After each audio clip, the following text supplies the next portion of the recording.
Welcome to PanLab podcast. I'm Akansha and I'm a psychologist and an independent researcher in the field of affective neuroscience. We have been talking about the Big Five model of personality, and today we are going to talk about the personality trait called agreeableness. Now, at the one end of the distribution, it's called the agreeableness, and on the other end of the distribution, it's called disagreeableness. It's a difficult trait to conceptualize.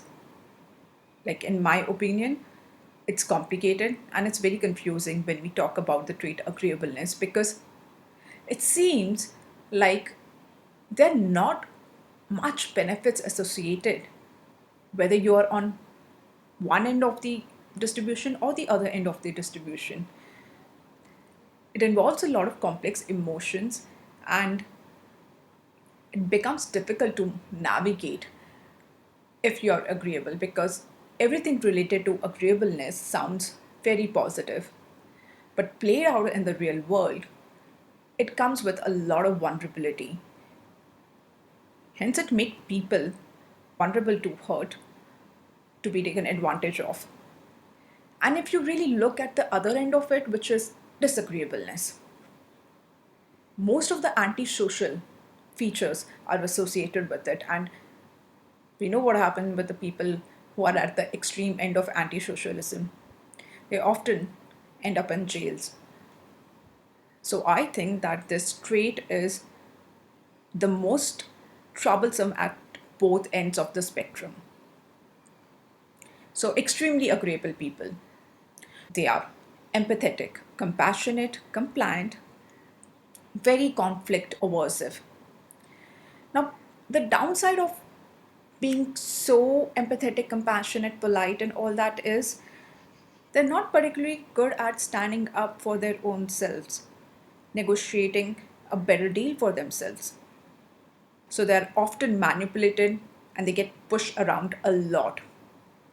Now, for example, to know what is a good negotiating strategy for your own salaries or for your promotion in a workplace is that something that you need to discuss with your seniors with a lot more assertiveness because they're not going to give you an extra money or a better position in the work environment simply based on that they should be able to see that you really deserve it. Otherwise, like everybody would be asking for money and they'll have to just dispense it on the basis of that. So you need to compete and not only compete but put your point very firmly in order to get what you want for what you deserve. And that requires being really assertive and standing up for your own self in a way that you can conceptualize your own self interest before getting empathetic about how the other person is seeing it or what is their position into it. So that's why you'll see that the people who are really agreeable find it difficult to negotiate at workplace, whether it's for raise or whether it's for promotion or whether it's any other thing. They often get exploited at these places and sometimes at their home also. Although they are really good team players, so you'll see that these people are going to get a lot of applause from their teammates or maybe at home, but in terms of anything material, maybe not so much. And what I have experienced in my practice is that people who are agreeable, they often grow to be bitter and resentful. And that's obvious because just because you are able to empathize with others or you agree to things easily doesn't mean that at some level of your psyche you're not interested in more fair deal. So if you're not particularly good at negotiating for yourself, especially in the presence of a disagreeable person, then there is a high probability that you'll be left with shorter end of the stick. And what has been noticed is that the typical complaint of people or of someone who is very agreeable is that I do so much for others and they seem to do so little or nothing at all. And if you feel that way, there's a reasonable probability that you are agreeable. And there's some probability that you're too agreeable. And in that case, it may not be that good a strategy in a long term. So, what people should try to do is you should stop being so easy to get along with, and that could be the one way that you can safeguard some of your interest. Okay, so on the other end of the distribution is the disagreeable people. And well, if you are like at the extreme end of this spectrum or this distribution of disagreeability, then there are high chances that you end up in prison. It's the best personality predictor of antisocial behavior and seems to be associated with sort of cold blooded aggression and not the warm or the reactive form of it. Because the reactive aggression is more associated with negative emotion, neuroticism. So I think that people who are lower in agreeableness or higher in disagreeableness are probably predator. And why not? Human beings have had a history of being predators and predatory both simultaneously. We have evolved from those instincts and we still carry those skills and those instincts within us that can come up if they have not been tamed properly at the right time. Actually, taming is a wrong word because a lot of this is related to your wiring. So, in that case, it wouldn't be that bad deal to actually examine extremely antisocial people at the biological levels and try to see if certain things can be corrected, fixed, or treated in some way. And talking about the biology, the human brain is not that unique. And we don't get our uniqueness because we have evolved unique types of neurons, neurotransmitters, enzymes, and so on. Human and fly neurons are remarkably similar. The uniqueness is quantitative. For every fly neuron, we have a gazillion more neurons and a bazillion more connections. But there is an exception, and that exception comes in the form of a unclear type of neuron with a distinctive shape and pattern of wiring. And that's called one economoneuron, aka spindle neurons. Now, at first they seem to be unique to humans, but now we have found them in other primates as well, like we find them in whales, dolphins, and elephants also. And when we talk about other primates, whales, dolphins, elephants, these are the all star team of socially complex species. Okay, now this few one economoneurons occur only in two subregions of your frontal cortex of your brain. And this was demonstrated by John Allman at Caltech University. These two subregions in which you find these distinctive neuron is one is your insula or the insular cortex. Now, it plays its role in moral disgust, which is again associated with the trait conscientiousness. And the second subregion where you find this unique one economo neuron is the area called anterior cingulate. And this region, anterior cingulate, is central to empathy. That's the region from where the people who are having an extreme high activation in their anterior cingulate turns out to be more empathetic in their nature. And the ones who are not able to activate it to that extent or the activation is very minimum turns out to be on the spectrum of antisocialism or being disagreeable people.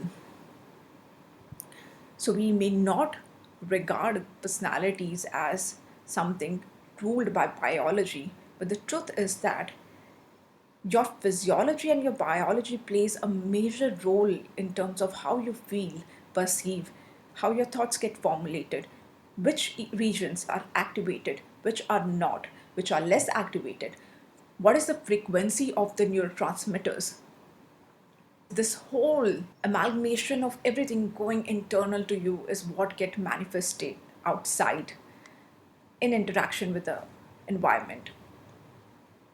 So there is a huge probability that the people who get imprisoned because of their cold heartedness and their antisocial behavior can be treated rightly if we understand where exactly the problem lies.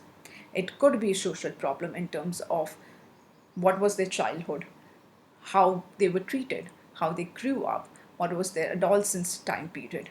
At the same time, what are their genetics and how their physiology is working. Which regions are active, which regions are not, what is the right balance there.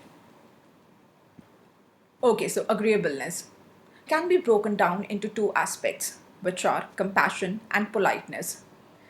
So you can kind of figure out how agreeable you are by looking at these items, and both these items are positively scored for the sake of the simplicity. So, if you intensely feel other people's emotion, if you're always inquiring about how others are doing, and you actually care rather than just showing for the sake of it, if you're capable of sympathizing with others, and if you respect authority and you don't like to be seen as bossy or someone who's very pushy and aggressive, then you're an agreeable person. And a disagreeable person obviously is the complete opposite of that.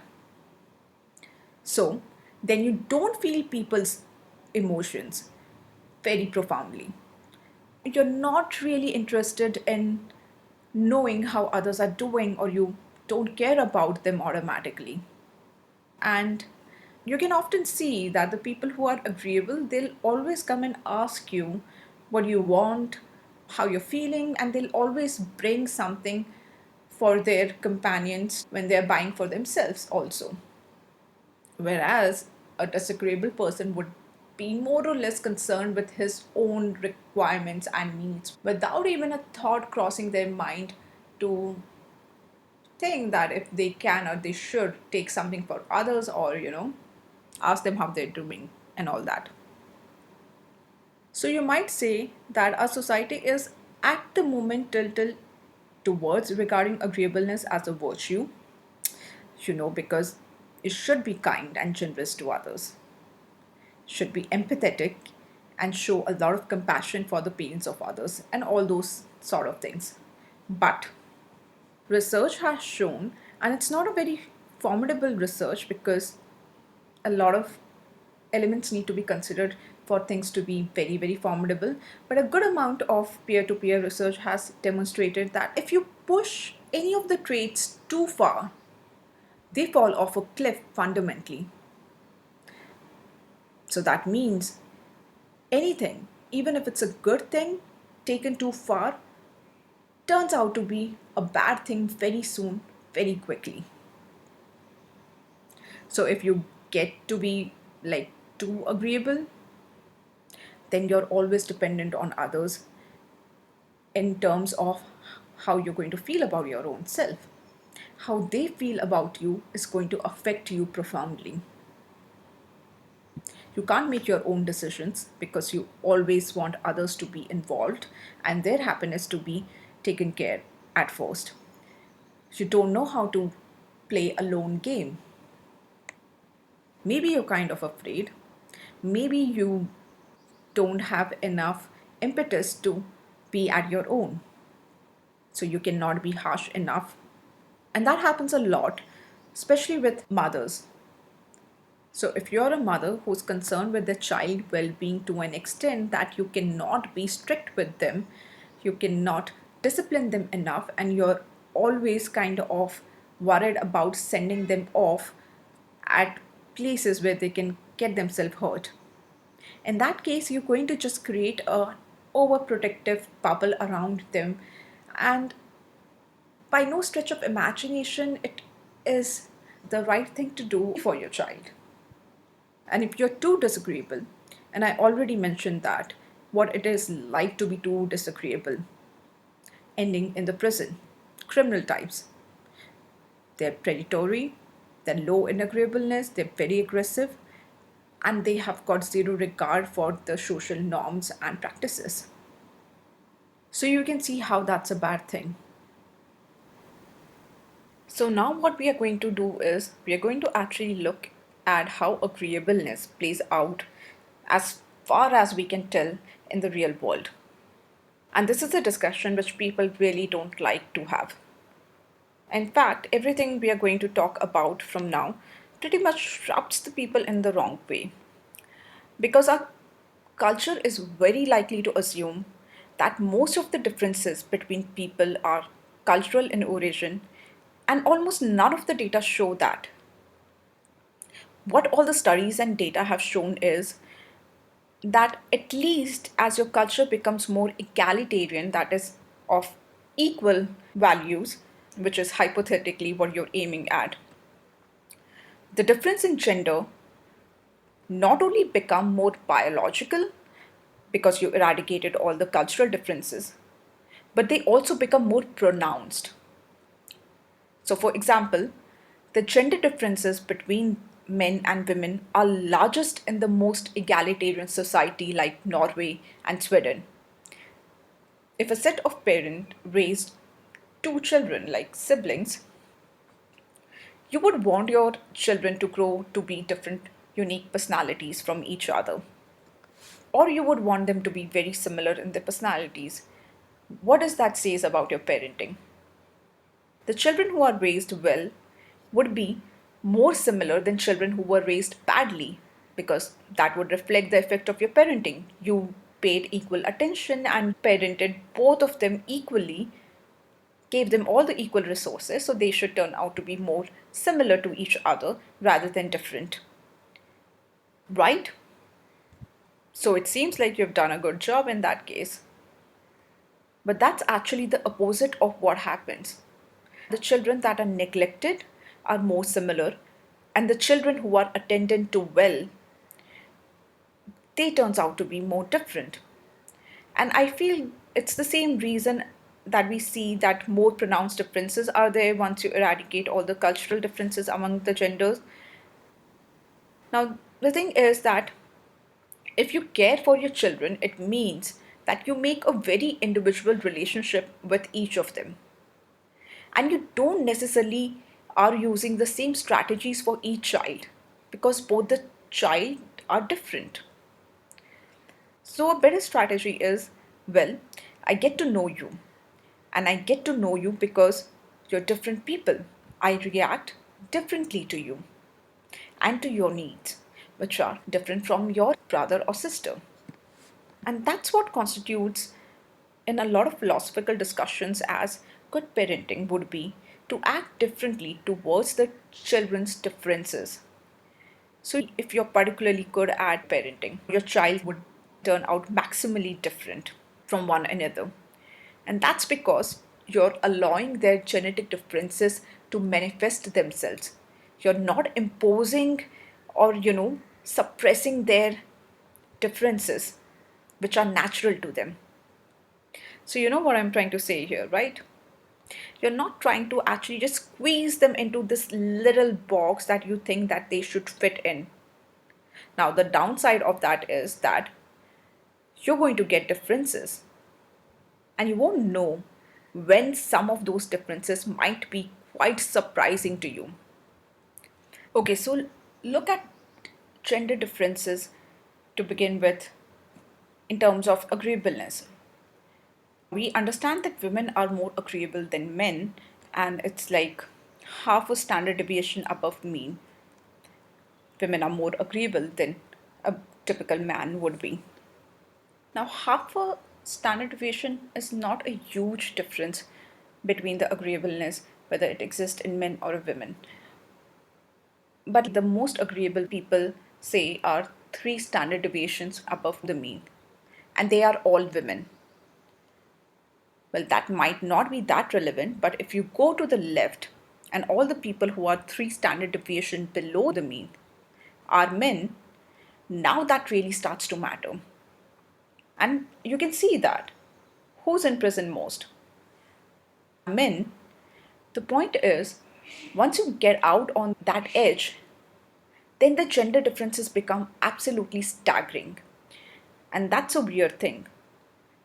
Weird thing about the normal distributions, right? So the probability that a randomly drawn woman will be more agreeable than a randomly drawn man is around 63%. Now, women are also higher in negative emotion, that is neuroticism. And the difference isn't quite as big, but it's roughly comparable. Now, the difference in the experience of a negative emotion at the level of gender actually gets more pronounced during puberty, especially for the women. And it stays like that pretty much for the rest of their lifespan. And the funny thing is that women are not only higher in agreeableness and neuroticism, that is a negative emotion dimension, but they're also higher in extroversion, that is your positive emotion dimension, than men in general. So that means that women experience emotions and display emotions more than men do. But that necessarily does not mean all the emotions, because certain emotions of guilt, shame, self contempt, which are associated with trait conscientiousness, are experienced by men more than women. So, yes, of course, women do experience and display a lot of variable emotions, but not all of them. And their variability of positive emotion does not lead them to be more assertive in their nature on a general level, even though being assertive is a part of being highly extroverted individual. Now, a very famous neuroscientist, Jaak Panksepp, he has identified a number of fundamental biological emotional systems. And what he figured out was that there is an existence of a play system, play like rough and tumble or some physical plays, and that seems to be something that males prefer more than females do. But he also identified a care system. And this care maternal system is what the whole basis of the trait agreeableness. And these two discoveries of his, or the way he explained them, shows that how biologically wired we are to take care of the infants, especially females, and why their whole nervous system has evolved in a way where they can experience and demonstrate maternal instincts in order to not only take care of their child but also protect them. So, you would also see that a lot of mothers get aggressive in terms of taking care of their child, and that is associated with all mammalian mothers. As soon as they get to the motherhood, not only their maternal instincts are of more caregiving, affiliative, and having a very strong bond with their infant. So, a lot of release of the oxytocin, which is considered to be the major molecule involved in this pair bonding relation that a mother and an infant creates. But at the same time, there is an increase in the level of maternal aggression when it comes to the defense of their child. And isn't that fascinating to see that how a relationship changes the person you are, but only in respect to that relationship, a relationship of a mother and a child, that makes a woman extremely powerful to not only take care of a child that requires attention 24/7 and needs to be taken care of for several years, but also how they can defend them against the world, even though they would have thought that they don't have strength to be aggressive at all. They may not be assertive in their workplace environment or with their husband or with their parents or in laws, but they're hell lot of assertive when it comes to the safety of their child. And think about maternal caregiving system, and it's just not restricted to women, because even males, specifically male humans, are very, very maternal. So they demonstrate a lot of caregiving elements to their personality. So this is also what I would like to mention when I'm talking about the maternal care system. It's not that I'm talking about the women itself. It includes both men and women, because both are maternal to some degree.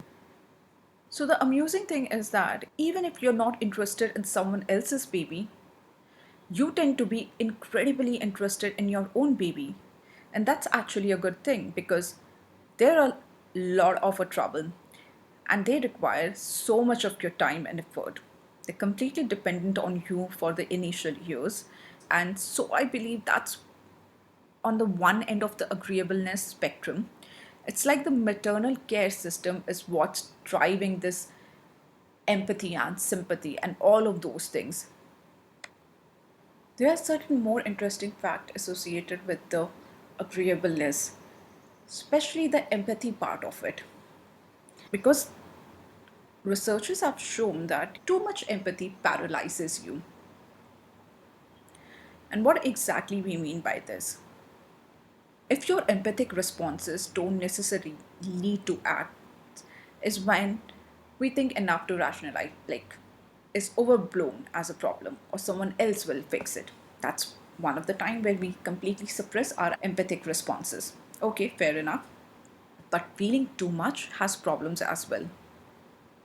Feeling someone else's pain is painful. And people who do so more strongly, more profoundly, they are the ones who experience most pronounced arousal and anxiety within them. And this makes them less effective to act pro socially. Instead, this whole personal distress, which induces a kind of self focus, prompts avoidance. Oh, this is too awful. I can't stay here any longer. This is too overwhelming. I cannot see the blood. I cannot see the person in the pain. These sort of instances. And as this empathic pain increases, your own pain becomes more primary concern. So the whole focus shifts towards taking care of your own self, because you are getting so overwhelmed by the thought of experiencing someone else's pain that you render yourself useless to help someone who's actually in pain. Now, in opposite to that, the more individuals can regulate their adverse empathic emotions, the more likely they are able to act pro socially. If a distressing, empathy evoking circumstance increases your heart rate, you're less likely to act pro socially than if it decreases it. Thus, one predictor of who actually acts is the ability to gain some detachment. And that's very important when you are able to practically mobilize things in order to provide some sort of relief and help to others. If a fireman will get overwhelmed by seeing a child trapped in a house which has been ablazed, he won't be able to help in the right way to protect that child, because his own extreme intense sense of feeling that pain would make them less effective. They'll find it hard to move themselves around and provide the right resources and do the right things to blow out that fire. So, a kind of some sort of detachment is necessary. So, empathy needs to come into a normal range of experience in order for you to actually be useful to someone. You need to be able to ride on your empathy and provide the assistance rather than getting submerged into it.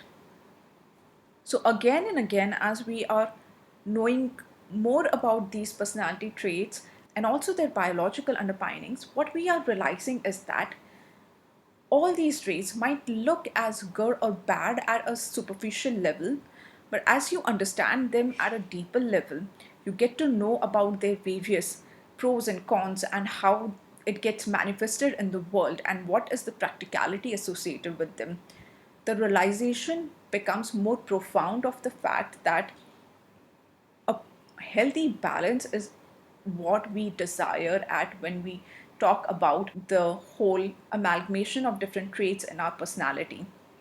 Extreme end of anything will become counterproductive without us realizing it. So, any of you out there who's thinking that, oh, we are too nice by being too agreeable, too sympathetic and empathetic towards others, it won't be that bad an idea to take a step back and evaluate if that is coming at the cost of your own health, cost of your own self interest, to an extent that you are internally becoming bitter and resentful without a very apparent realization of it.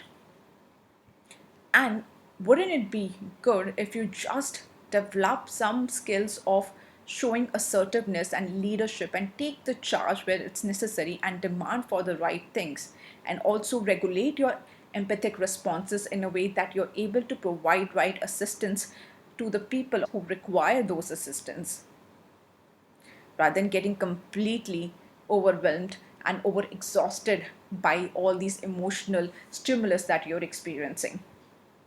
And the people at the extreme end of the agreeableness, being disagreeable not only increases your chances of not being liked by others, but it also increases your chances to get more and more antisocial, which leads to loneliness and isolation, and to an extreme end can make you do cold hearted criminal acts, which will lead to a dark road downhill. And it becomes very difficult to come back from that. So be careful. Being assertive, being competitive, being a little healthily aggressive is a good thing if you want to climb up the ladder, get more avenues for yourself, progress in your career, get better for your family, be more active and involved in taking care of your people. Yes, you need to show those skills of being assertive, of being standing up for your own self and for the people around you. But at the same time, taken too far will make you nothing but a psychopath. As we have already talked about that, a disagreeable, extroverted person is nothing but a narcissistic. So there is a very thin line between these two ends of the spectrum, agreeableness and disagreeableness, and being in middle of it is what we desire and what is the best for us. So it requires a constant evaluation, a constant reflection in that terms to see that where exactly we are and getting better each day. So that's all we're going to talk about agreeableness. Thank you so much for giving your time, and thank you for showing your interest in science and psychology.